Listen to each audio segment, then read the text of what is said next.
Welcome to Access Sportsnet. Dodgers brought to you by Mercury Insurance. John Hartung alongside Nomar Garcia-Parra and Oral Hershiser. To absolutely nobody's surprise, we had a lot of drama here in Game 1 of this division series against the Phillies. The Dodgers, of course, they led the National League in coming from behind to win games, but this was their best comeback win of the season, at least to this point. They win their 8th straight game going back to the regular season, so they stay hot. Nomar, Shohei pitched really well for 6 innings. He had one bumpy inning there in the second inning, but he picks up a win in his first ever postseason start. But the offense, Kike Hernandez coming through big, Teoscar Hernandez, and then rookie saving it. Well, first of all, Shohei Ohtani was really impressive. It was so impressive not only that he went 6 innings and only allowed 3 runs, but the fact that he settled down after giving up those 3 runs in that second inning. And I think it really allowed the Dodger offense to be able to come back and end up getting the runs and getting the lead and winning this game. Kike Hernandez has to be in the lineup because it seems like when it's October, he is on. And Teoscar, I'll tell you, after striking out 3 times and then coming up with a huge clutch hit, staying focused, that was big.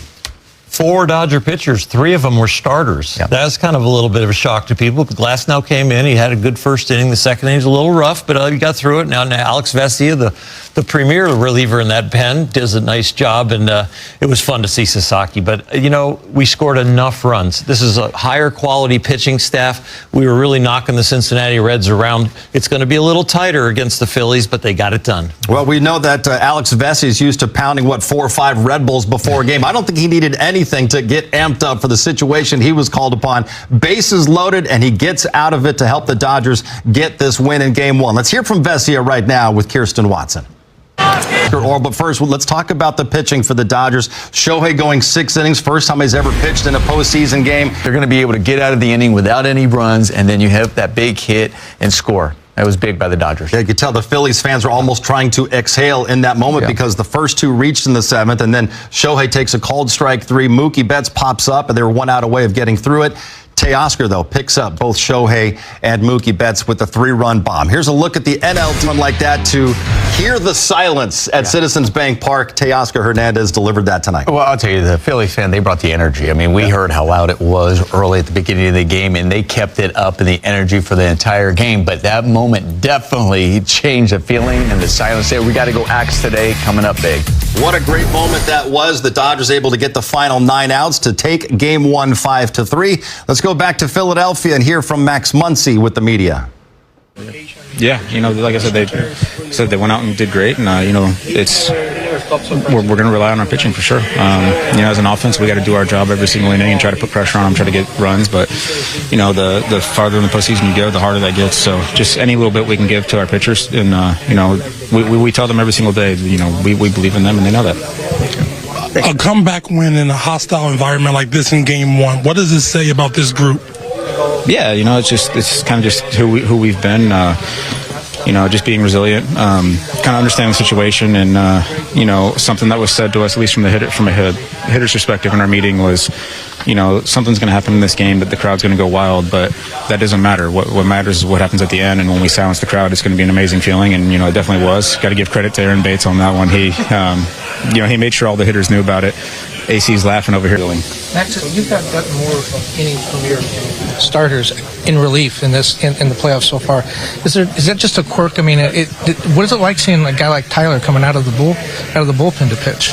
Yeah, it was great, you know, and you see this all the time when it comes to the postseason, because especially with the days off, you know, your Game 3 and Game 4 starters, they, you know, you kind of go with the plan that if they're going to throw a bullpen at full effort, they might as well do it in the game, and you know, that's essentially what Glass did tonight, and it's not easy to do.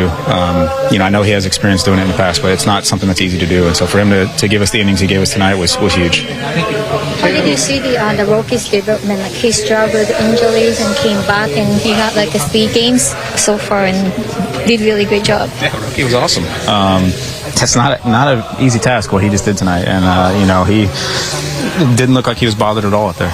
It was really cool to watch. Obviously, it was great for us. You know, it was really fun to be behind him during that, and you know, we definitely trust him. Max, in this playoff environment, the way the crowd was, when you saw Kike break through with that double, kind of describe them, it felt like a momentum change. Is that accurate?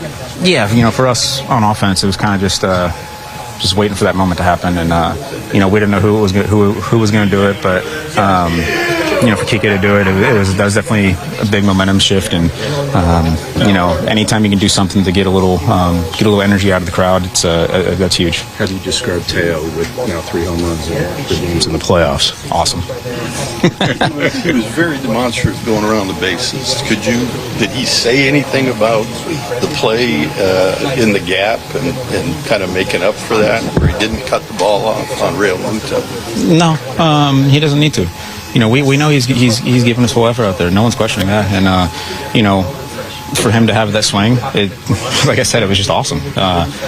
The energy that was in our dugout, I felt like the people in the upper deck could hear what we were saying in the dugout. It got dead silent, and anytime you can do that to a stadium like this, it's Top tier all the time. Yep, absolutely every single night. Dodgers get the win. Shohei Ohtani is a winner as a pitcher, the first time pitching in the postseason, and right now he's at the podium speaking with the media.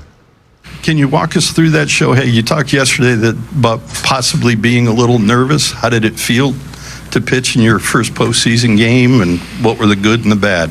登板することに関して少し緊張するかもというコメントありましたけど。As you were coming out to the bullpen, you were acknowledging the crowd. It seems that you were kind of taking it all in and embracing being sort of in enemy territory. Just take me through your thinking in those 2 moments, please. 8回の打席でバントしたことと、ブルペンに行く前のちょっとみんなに手を挙げてたところっていうのをちょっと振り返ってもらって。最後はそうですね。ウィルナットバットぐらいで朗希が作り始めてたので、監督から時間を稼いでほしいっていうオーダーが出てましたし、そういう意味ではいいフォアボールになったのかなとは思うので、はい、良かったのかなとは思いますね。はい。I was told by Dave Roberts to make some time for Roki pitching in the bullpen, warming up. So I wanted to do everything in my power to make sure we got ample time for him. 楽しんでブルペンのセッションも今まで以上にいいセッションでしたし、いい感じで試合に臨めてたかなと思います。なんかブルペンテレビの前に手を挙げたことの件らしいです。そうですね。全体的に楽しめたということですね。Okay. Yeah, just I was just really I was able to enjoy the atmosphere, and that was the action that I took. But it was as I said before, I was preparing for the game, just being focused on the game, and a little bit of nervousness, but I definitely enjoyed the time prior and during the bullpen warming up.